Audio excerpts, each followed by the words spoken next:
So, you have your exam tomorrow and then you tell me to make this video now?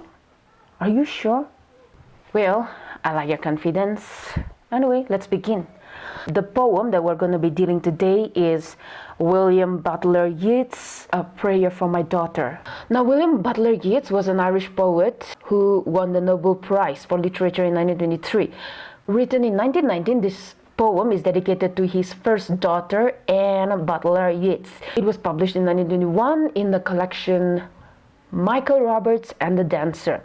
When his first daughter Anne was born, there was this Anglo-Irish war going on, the Irish War for Independence. And as he was walking about anxiously, thinking about the weather, thinking about the war, and thinking about his daughter's future, he was praying in his heart. There was a storm outside, and the storm outside also symbolizes the Irish War of Independence. There are 10 stanzas, and in the first stanza it tells how his newborn daughter sleeping soundly is contrasting to the howling storm outside and also the war that was going on. Second stanza says he was anxious about the future and the trouble outside, both the war and the weather. And in the third stanza, he prays to God to grant her beauty, not physical beauty, but mental and spiritual beauty to go about and overcome this trouble of war that the child will be facing as she grows up and faces her future.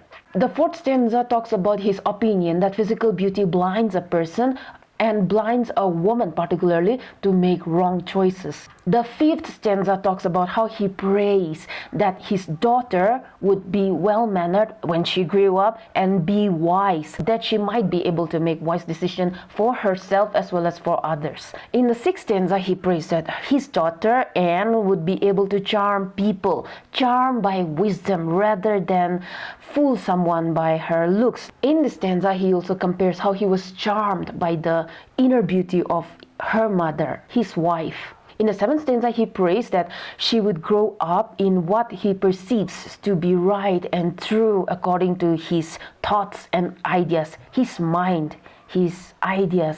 And eighth stanza, he prays that she would not grow up to be opinionated and stubborn, but rather humble and with true understanding. And in the ninth stanza, he prays that she would learn how to overcome hatred with good and bring happiness to herself and to bring happiness to the people around her and living according to God's will. And in the 10th stanza, he prays that his daughter would marry and settle in the life of someone who is noble, rich, prosperous, and also accustomed to culture. Someone well-mannered and who would love her, and that she would be married into an aristocratic family so that she would be able to protect and shelter people like the laurel tree and also live comfortably happy, like born out of the plenty horn. Plenty horn refers to the mythical horn through which nectar flows. He sees his newborn daughter sleeping safe and sound under his protection, but outside there was the Gregory forest and the raging storm of the Atlantic. As he watched her and thought about the weather outside and the independence war of the Irish, he walked about anxiously and praying for the daughter's future. As he prayed, he thought and imagined about the years to come, the future of this little girl, and the disturbing sounds outside the little room made him think about the tribulations that the child will have to face and overcome in the future.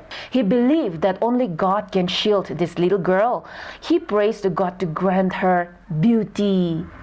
And by beauty, of course, he does not mean the beauty that pleases other person's eyes or her eyes when she sees herself in the mirror, her reflection. He does not mean the beauty that is fleeting with time and fools a person, because it might just make her proud and forget herself, not know who she really is, and in the end be the reason for her fall.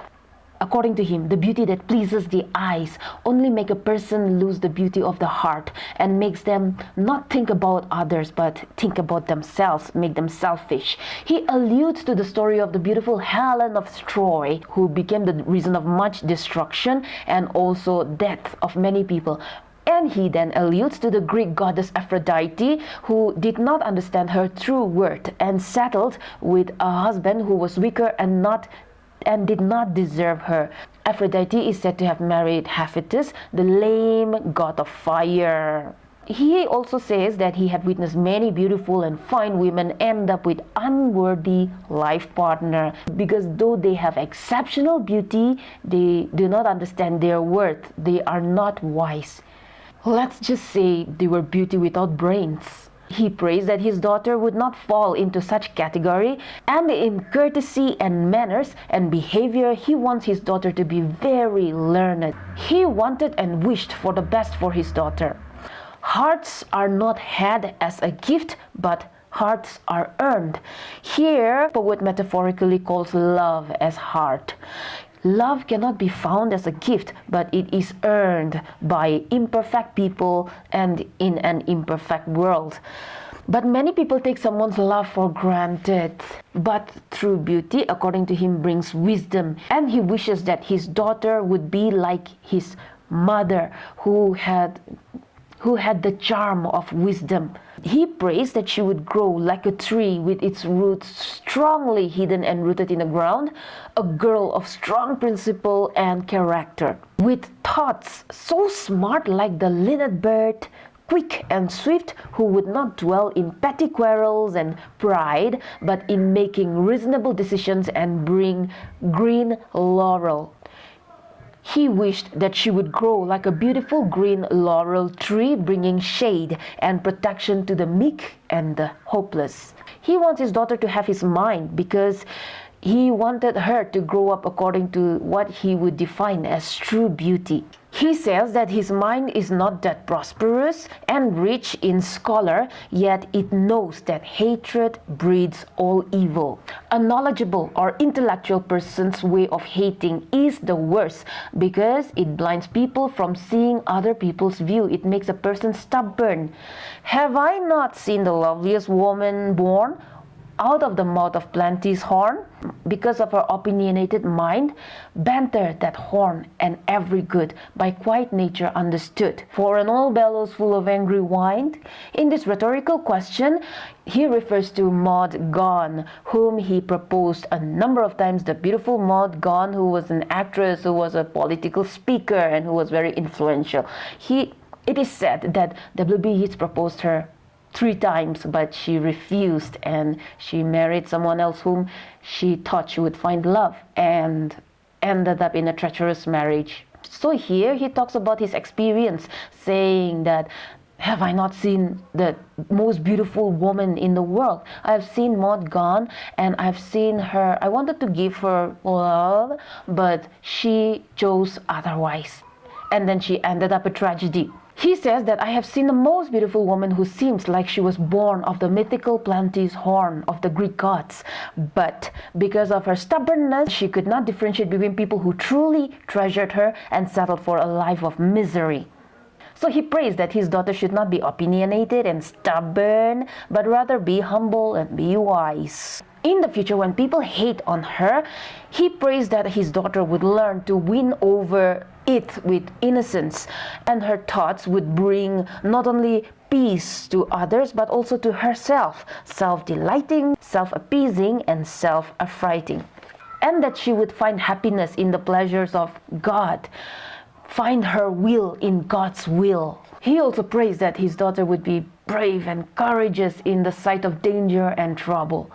Finally, he wished, like every other father wishes, he wishes that and prays that his daughter would find a prosperous man and well-accustomed or noble man. He believed that in such a cultured home of values, his daughter would be free from common hatred and ignorance and would find respect. According to him, ceremony and customs of the noble household will help her to have comfortable life for herself, and also to give her the authority to protect and help weaker people like a laurel tree. So through this poem, we find that it is an ardent prayer, an earnest prayer of a father blessed with a daughter, that she should grow up in true wisdom and virtue instead of seeking physical beauty and charm. See you in the next semester.